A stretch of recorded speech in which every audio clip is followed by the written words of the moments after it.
Welcome back to our channel. और आज हम फिर कंटिन्यू कर रहे हैं अपने लिए कुछ स्पेसिफिक न्यूमेरिकल, थोड़े से टेक्निकल हैं, थोड़ा सा और अंडरस्टैंडिंग हम break even point, break even analysis को कर सके। तो डिफरेंट तरीके से किस तरीके से चेंजेस करने पर क्या क्या इफेक्ट होता है, उस तरह के कुछ 3 न्यूमेरिकल मैं आपके लिए और लेकर आया हूं। स्टार्ट करता हूं। पहला न्यूमेरिकल क्या कह रहा है इस न्यूमेरिकल में, देखिए इस न्यूमेरिकल में मुझसे कहता है from the following data calculate PV ratio. तो पिछले क्वेश्चंस में भी, पिछले सब सिस्टम में हम पीवी रेशियो निकाल ही रहे थे, नया नहीं निकाल रहे हैं हम, लेकिन कुछ टेक्निकली पीवी रेशियो कैलकुलेट करना है, प्रॉफिट कैलकुलेट करना है। जबकि सेल्स 25,000 रुपए हो, वो सेल्स वाला फार्मूला लगा देंगे हम। फिर वो कह रहा है new break even point if the selling price is reduce by 20%, selling price 20% कम हो जाए तो क्या करना है। अब आपको ध्यान से देखिए, आपको दी हुई है दो चीजें, एक दी हुई है फिक्स कॉस्ट, एक दिया हुआ है ब्रेक इवन पॉइंट। केवल दो चीजें दी है, ब्रेक इवन पॉइंट और फिक्स कॉस्ट, फिर कुछ नहीं दिया हुआ है। इसी से आपको पीवी रेशियो भी निकालना है, फिर सेल्स दी हुई है, प्रॉफिट भी निकालना है, और फिर नया बैप भी निकालना है। लेकिन मैं आपको बता दूं कि जो हमारा बैप निकालने का फार्मूला होता है वो क्या होता है। बैप निकालने का जो फार्मूला होता है वो होता है फिक्स कॉस्ट अपॉन पीवीआर, होता है ना। अब दो चीज तो दी हुई है, पीवीआर ही तो गायब है, फिक्स बैप भी है हमारे पास और फिक्स कॉस्ट भी है। क्या गायब है? पीवीआर। तो इसको इधर और इसको इधर, PVR equal to 2000 divide by 10,000। लेकिन पीवीआर परसेंटेज में होगा, पीवीआर किस में होगा? परसेंटेज में, इसलिए 100 से मल्टीप्लाई कर लिया तो पीवीआर आ गया 20%। ध्यान दीजिए, इसी बात को फोकस करना है। यही फोकस नहीं किया आप क्वेश्चन से बाहर, आपको समझ ही नहीं आएगा। क्यों नहीं आएगा? क्योंकि आपने यहां ध्यान ही नहीं दिया। तो ब्रेक इवन पॉइंट का जो आंसर है, जो फार्मूला है, वो फिक्स कॉस्ट अपॉन पीवीआर है। अब फिक्स कॉस्ट भी है आपके पास, ब्रेक इवन पॉइंट भी है, लगा दीजिए फार्मूले को, पीवीआर इधर और ये इधर। लेकिन अब पीवीआर पॉइंटों में आएगा तो मल्टीप्लाई कर दीजिए ना 100 की, क्योंकि पीवीआर परसेंटेज में चाहिए। तो आपको मिल गया पीवीआर। और उसने क्या कहा? सेल्स चाहिए, मतलब सेल्स बतानी है, मतलब सेल्स दी हुई है, आपको प्रॉफिट बताना है। तो फार्मूला लगा दीजिए वही, sales equal to fix cost plus profit upon PVR. अब हमारे पास क्या क्या है, देखिए फिक्स कॉस्ट है, फिक्स कॉस्ट लगा दी हमने 2000 रुपए, प्रॉफिट गायब है, सेल्स पता है, पीवीआर 20% है। तो पीवीआर निकालते ही ये भी आंसर आ गया 1 मिनट में, कोई ज्यादा वर्किंग करनी नहीं पड़ी। 25,000 का 20% माइनस 2000 यानी कि 3,000 रुपए। भाई 25,000 का 20% 5,000 आ गया, फिर 2,000 इधर जाके माइनस हो गए, तो प्रॉफिट कितना हो गया? 3,000 रुपए। टिपिकल नहीं था, इजी था, लेकिन बस फोकस करने की प्रॉब्लम है कि आपको क्या ये फार्मूला तुरंत याद आता है जब वो हमसे पीवीआर पूछ रहा है कि भाई जब हम बैप निकाल रहे थे तो वहां पीवीआर का इस्तेमाल हो रहा था, तो इससे निकल जाएगा ना हमारा। यही बस माइंड में एकदम क्लिक करने की बात है। हो गया क्लिक। अब जो हमसे एक नेक्स्ट पॉइंट पूछा है, उसने कहा है कि न्यू ब्रेक इवन पॉइंट बताइए यदि सेलिंग प्राइस 20% कम कर दिया जाए। आइए तो देखते हैं। यहां पर आपने पीवीआर निकाला हुआ है 20%, इसका मतलब है कि जो वीसी है वो 80% है और जो सेलिंग प्राइस है वो 100 है। जब तो मानेंगे कि भाई 20% पीवीआर, 80% वीसी, 100% सेल्स। आइए, तो मुझसे कहता है कि जो सेलिंग प्राइस है वो 20% कम कर दूं। यदि सेलिंग प्राइस 20% कम कर दूं, 100 का 80, तो वीसी तो ऑलरेडी 80 है, और डिवाइड बाय 80 तो पीवीआर कितना निकल गया है? 0। तो यहां तो हम ब्रेक इवन पॉइंट कैलकुलेट ही नहीं कर सकते, क्योंकि यहां तो पीवीआर ही 0 आ रहा है, पीवीआर ही 0 आ रहा है। इसका मतलब यह है कि जितने रुपए की हमारी वेरिएबल कॉस्ट है उतना ही हमारा सेलिंग प्राइस है, यानी ब्रेक इवन पॉइंट कभी भी नहीं आ सकता। आपको जो आपकी फिक्स कॉस्ट है 2,000 रुपए, ये आपके लिए हमेशा ही लॉस बना रहेगा, ये आपके लिए हमेशा ही लॉस बना रहेगा, और ब्रेक इवन पॉइंट मिल ही नहीं सकता। ब्रेक इवन पॉइंट तो तब मिलेगा जब आप कुछ अर्न कर रहे हो। यहां तो आपके पास फिक्स कॉस्ट ही फिक्स कॉस्ट है और पीवीआर आपका आ गया है 0, क्योंकि जितने की आपकी वीसी उतने का सेलिंग प्राइस। तो ध्यान दीजिए, हम इसमें न्यू बैप नहीं कैलकुलेट कर सकते, लिख दीजिए इम्पॉसिबल। एरर है या तो क्वेश्चन में, या इम्पॉसिबल है, हो ही नहीं सकता, क्योंकि जहां प्रॉफिट 1 रुपए का भी नहीं होगा वहां पर, यानी कि वीसी और सेलिंग प्राइस अगर सेम है तो कभी भी उसमें ना तो पीवीआर मिल सकता है और ना ही आप फिक्स कॉस्ट को कवर कर सकते हैं।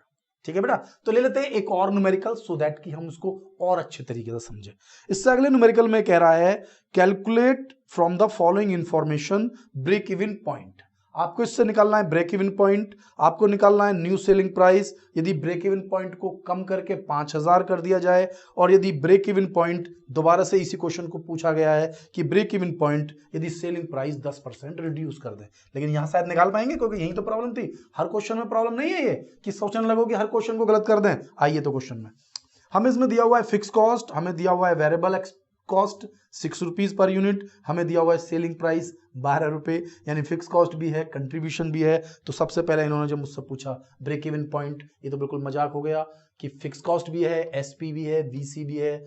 40,000 12 माइनस 6 डिवाइड कर दिया 6,667, लेकिन यूनिट्स में आया आंसर। किस में आया? यूनिट्स में। रुपीज में चाहिए तो सेलिंग प्राइस की मल्टीप्लाई कर दीजिए 12 रुपए की। अब देखिए अगर मैं 6,667 में 12 रुपए की मल्टीप्लाई करूंगा तो कैलकुलेशन थोड़ी रॉन्ग हो सकती है, आंसर स्मार्ट नहीं होता। तो अब यहां से देखिए 40,000 डिवाइड बाय 6 और इसमें 12 की मल्टीप्लाई कर दीजिए तो अमाउंट बिल्कुल परफेक्ट 80,000 आएगी, और इसमें मल्टीप्लाई करोगे तो 80,000 कुछ अमाउंट आएगी, जो कि कहीं ना कहीं आपके जो अंडरस्टैंडिंग है उस पर एक क्वेश्चन मार्क देती है। आंसर तो आ रहा है लेकिन वो 80 नहीं आ रहा, 80 से ज्यादा आ रहा है, क्योंकि यहाँ 6,667 जो अमाउंट आ रही है ये एग्जैक्ट थोड़ी है, ये तो अप्रॉक्स किया है, तो अप्रॉक्स में मल्टीप्लाई नहीं करेंगे, तो इससे एक स्टेप पहले से हमने मल्टीप्लाई कर दिया। ठीक है, इसके जो बी पार्ट में वो हमसे कह रहा था what is the selling price यदि ब्रेक इवन पॉइंट 5,000 कर दें। कोई बात नहीं, सेम फार्मूला उठा देते हैं कि ब्रेक इवन पॉइंट 5,000 करना है, फिक्स कॉस्ट वही जो हमारे पास है, सेलिंग प्राइस चेंज करना है। वीसी में भी चेंज नहीं, केवल सेलिंग प्राइस चेंज। ध्यान दे रहे हैं, वो कह रहा है ब्रेक इवन पॉइंट 6,667 की बजाय 5,000 यूनिट हो तो फिक्स कॉस्ट सेम रहेगी, वेरिएबल कॉस्ट सेम रहेगी, क्योंकि उसने कहा सेलिंग प्राइस क्या होगा। तो सेलिंग प्राइस चेंज कर लेते हैं, कौन से फर्क पड़ गया। देखिए ये स्टेप यहां उठा लेते हैं, ये स्टेप यहां ले जाते हैं। ठीक है, तो 40,000 डिवाइडेड बाय इसको 5,000 पूरा कर लीजिए, है ना। तो ये एसपी माइनस वीसी यानी एसपी माइनस 6 और ये 5,000 इधर आ गए, 5,000 से ये 8 रुपए आ गया, एसपी ये 6 रुपए इधर ले गया मैं, 8 तो यहाँ था ही था, 6 और जोड़ दिया, 14 रुपए मेरा नया सेलिंग प्राइस। यानी कि अगर आपका सेलिंग प्राइस जो आपका 12 रुपए होता था, अगर 12 रुपए की बजाय यदि 14 रुपए हो गया, सेलिंग प्राइस जो आप गुड्स 12 का बेच रहे हैं इसको यदि 14 रुपए का बेचने लगेंगे तो आपका जो ब्रेक इवन पॉइंट है वो 6,667 की बजाय 5,000 यूनिट पर ही आ जाएगा। ठीक है, अब तीसरा पॉइंट जो टेक्निकल पूछा था, जैसा पिछले क्वेश्चन में पूछा था, अब ऐसा इस क्वेश्चन में पूछ रहा है। वो कह रहा है कि नया बेप बताइए जबकि सेलिंग प्राइस 10% कम कर दें। कोई बात नहीं, सेलिंग प्राइस 12 रुपए था, 12 रुपए का 10% 1 रुपए 20 पैसे, हमने कम कर दिए 12 रुपए में से, तो 10 रुपए 80 पैसे नया सेलिंग प्राइस, वीसी 6 रुपए, फिक्स कॉस्ट 40,000 रुपए, तो बेप आ गया 8,333। ये थोड़ा इजी था क्योंकि यहां पर सेलिंग प्राइस है और यहां पर सेलिंग प्राइस नहीं है। भाई यहां तो सेलिंग प्राइस डायरेक्ट था, आप सॉल्व कर सकते थे, क्योंकि 12 रुपए का था, 10% कम कर दिया, 10 रुपए 80 पैसे, ये 6 रुपए, फिक्स कॉस्ट 40,000 है ही है, वो तो पूरे क्वेश्चन में 8,333। रुपीज में कन्वर्ट करना है तो फिर वही प्रॉब्लम है, 8,333 में नहीं, 40,000 डिवाइडेड बाय 4.8 इसमें मल्टीप्लाई करूंगा सेलिंग प्राइस की, जो कि 10 रुपए 80 पैसे है। तो यदि आपको यूनिट्स में चाहिए तो ये आंसर, रुपीज में चाहिए तो ये आंसर। ठीक है ना, अगर इसमें मल्टीप्लाई करोगे तो फिर पॉइंट्स में गड़बड़ आ जाएगी। इस बार 90,000 रुपए से कम आंसर आएगा क्योंकि 8,333.333 चल रहा है। ठीक है, तो क्वेश्चन को समझें तो एक और अच्छा सा न्यूमेरिकल हम ले रहे हैं सो दैट कि हमें और अंडरस्टैंडिंग हमारी बढ़े, हम और अच्छे तरीके से क्वेश्चन तक पहुंचे। तो इसमें जो नेक्स्ट क्वेश्चन है इसमें देखिए क्या कह रहा है। वो कह रहा है profit volume ratio of A firm dealing in drugs manufacturing, वो तो कोई भी काम कर रहे हैं, 50% है, यानी प्रॉफिट वॉल्यूम रेशियो आपको 50% दिया हुआ है, मार्जिन ऑफ सेफ्टी 40% दिया हुआ है। वो कह रहा है calculate break even point net profit if the sales volume 50 lakh, sales 50 lakh रुपए दिया हुआ है। और अब आपसे जानना चाहता है दो चीजें, एक जानना चाहता है ब्रेक इवन पॉइंट और एक जानना चाहता है प्रॉफिट। ठीक है, समझ लीजिए। अब आप ध्यान से रखना, थोड़ा सा फोकस, क्वेश्चन कुछ नहीं है, बिल्कुल सिंपल है, ये 1 मिनट के क्वेश्चंस हैं, अगर आपके माइंड में ये आ जाते हैं। आपने कहा margin of safety 40%, margin of safety होता क्या है? मार्जिन ऑफ सेफ्टी होता है कि ब्रेक इवन पॉइंट के बाद कितनी और सेल कर रहे हो, सेफ्टी। यानी कि टोटल सेल्स में 40% मार्जिन ऑफ सेफ्टी है, तो इसका मतलब है 60% बैप है। आप ब्रेक इवन पॉइंट पूछ रहे थे कितना हो गया, 60%। डायरेक्ट कि ब्रेक इवन पॉइंट कितना है, 60%। अब मुझे सेल्स दे ही रखी है 50 लाख, तो 50 लाख का 60% 30 लाख। 30 लाख रुपए तो है मेरे पास ब्रेक इवन पॉइंट, और 20 लाख रुपए है मेरे पास मार्जिन ऑफ सेफ्टी यानी सेल्स। 30 लाख रुपए की सेल्स हमारे पास ब्रेक इवन पॉइंट है, और बचा हुआ 20 लाख रुपए यानी 40% 50 लाख का वो हमारे पास है मार्जिन ऑफ सेफ्टी। यानी ब्रेक इवन सेल्स भी अवेलेबल है और मार्जिन ऑफ सेफ्टी की सेल्स भी अवेलेबल है, क्योंकि 40% दिया हुआ है और सेल्स की अमाउंट भी दी हुई है। निकल गया ना एक मिनट में कि भाई 100 रुपए की सेल्स है तो 40% क्या है, मार्जिन ऑफ सेफ्टी, तो 60% क्या है, ब्रेक इवन पॉइंट। तो बैप मिल गया ना मुझे, नो प्रॉफिट नो लॉस, यानी 30 लाख रुपए तक का माल बेचने पर नो प्रॉफिट नो लॉस, और बचे हुए 20 लाख रुपए के माल को अगर आप बेचते हैं तो उसमें 50% कमा रहे हैं।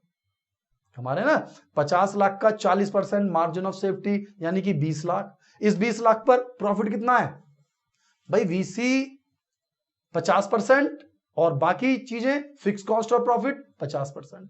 तो फिक्स कॉस्ट तो हम कवर कर ही चुके हैं, अब तो केवल प्रॉफिट ही प्रॉफिट बचा है। मार्जिन ऑफ सेफ्टी के बाद जो चीज बचती है उसमें डायरेक्ट पीवीआर प्रॉफिट ही होता है। तो 20 लाख रुपए का 50% 10 लाख रुपए हो गया आपका प्रॉफिट।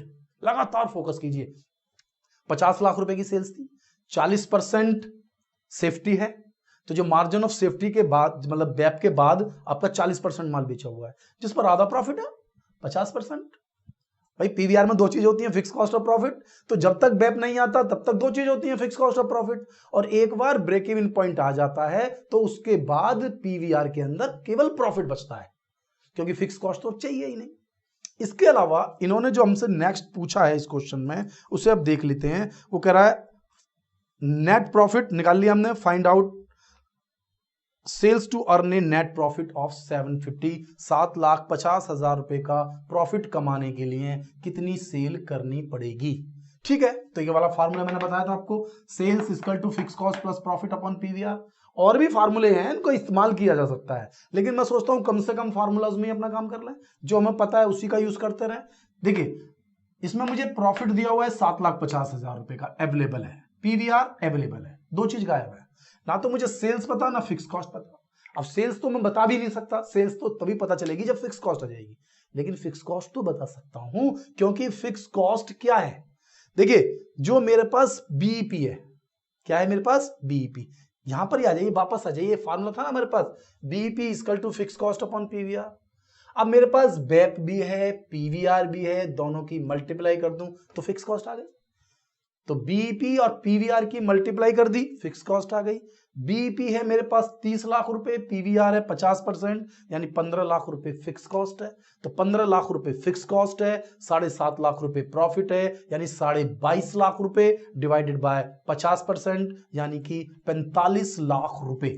यानी कि अगर आप 45 लाख रुपए का गुड्स मार्केट में बेचते हैं तो आप 7,50,000 रुपए कमा पाएंगे। 50 लाख रुपए का माल बेचने पर तो आप कमा रहे थे 10 लाख रुपए, और 45 लाख रुपए का माल बेचेंगे तो आप कमा पाएंगे 7,50,000 रुपए। फोकस करते रहिए, यानी वही एक फार्मूले, वही 2-3 फार्मूले को कवर कर रहे हैं हम। अगर आप ध्यान दें तो यही एक बैप का फार्मूला लगातार यूज कर रहे हैं, वही पीवीआर बीसी में यूज कर रहे हैं, एक सेल्स का ये फार्मूला मैं लगातार यूज कर रहा हूं। एक ये रिलेशनशिप जो हमें थोड़ी सी क्लियर होनी चाहिए, एक पेज पर आप इस रिलेशनशिप को 2-3 बार समझिए तो चैप्टर आपको बिल्कुल इजी लगेगा। इस चैप्टर में कोई भी खास बात आपको नजर ही नहीं आएगी। ठीक है, तो आप बताइए आपको मेरी वीडियो कैसी लगी। वीडियो को लाइक करें, चैनल को सब्सक्राइब करें, और इससे भी जरूरी है कि बेल आइकॉन को प्रेस करना ना भूलें, जिससे कि मेरी जो न्यू वीडियोस हैं उनके नोटिफिकेशन आपको लगातार मिलते रहें। थैंक यू, मिलता हूं नेक्स्ट वीडियो।